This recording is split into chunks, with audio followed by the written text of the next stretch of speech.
George's Marvellous Medicine. The cook-up. In the kitchen, George put the saucepan on the stove and turned up the gas flame underneath it as high as it would go. "George," came the awful voice from the next room. "It's time for my medicine." "Not yet, Grandma," George called back. "There's still 20 minutes before 11 o'clock. "What mischief are you up to in there now?" Granny stretched. "I heard noises." George thought it best not to answer this one. He found a long wooden spoon in the kitchen drawer and began stirring hard. The stuff in the pot got hotter and hotter.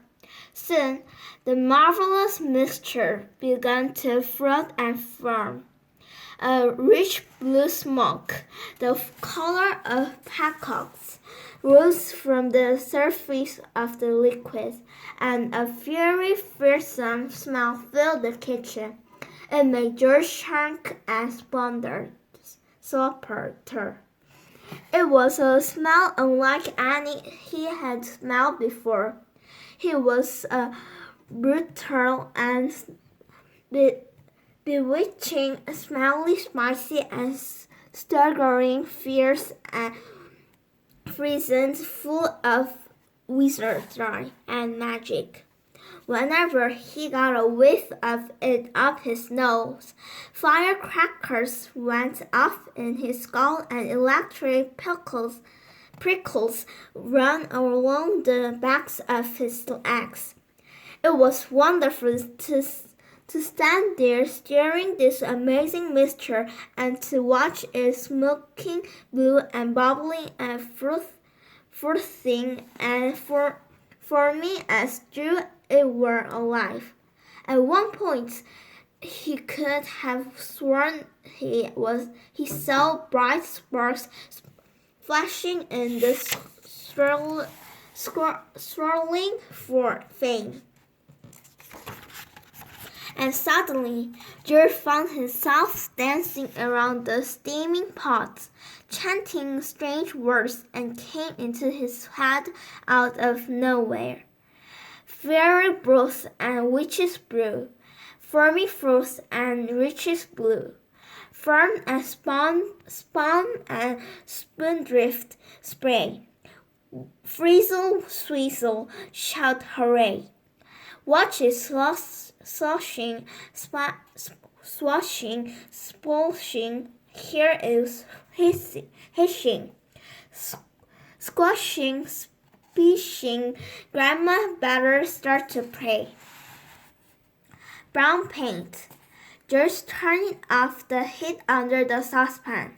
He must leave plenty of time for it to cool down. When all the steam and froth had gone away, he peered into the giant pan to see what color the green medicine now was. It was a deep and brilliant blue. "It needs more brown in it," George said. It simply must be brown or she'll get suspicious." George ran outside and dashed into his father's tool shed where all the paints were kept. There were rows of cans on the shelf, all colors, black, green, red, pink, white, and brown. He reached of the can of brown. The label said simply, "Dark brown, gloss paint 1 quart." He took a screwdriver and pressed off the lid. The can was 3/4 full. He rushed it back to the kitchen. He poured the whole lot into the saucepan. The saucepan was now full to the brim. Very gently, George stirred the paint into the mixture with a long wooden spoon. Aha! It was all turning brown, a lovely, rich, creamy brown. "Where's that medicine of my boy?" came the voice from the living room. You're forgetting me.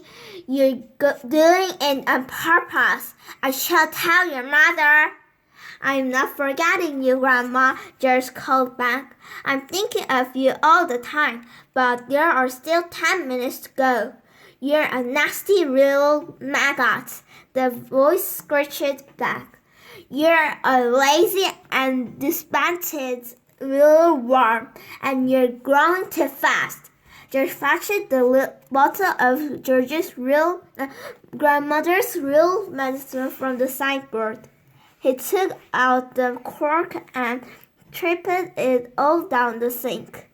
He then filled the bottle with his own magic mixture by dipping a small jug into the saucepan and using it as a pourer. He replaced the cork. Had it cooled down enough yet? Not quite. He held the bottle under the cold tap of a couple of minutes. The label came off in a wet, but that didn't matter. He dried the bottle with a dishcloth. All was now ready. This was it. The great moment had arrived. Medicine time, Grandma, he called out. I should hope so, too, came the grumpy reply. The silver tablespoon in which the medicine was always given lay ready on the kitchen sideboard. George picked it up, holding the spoon in one hand and the bottle in the other. He advanced into the living room.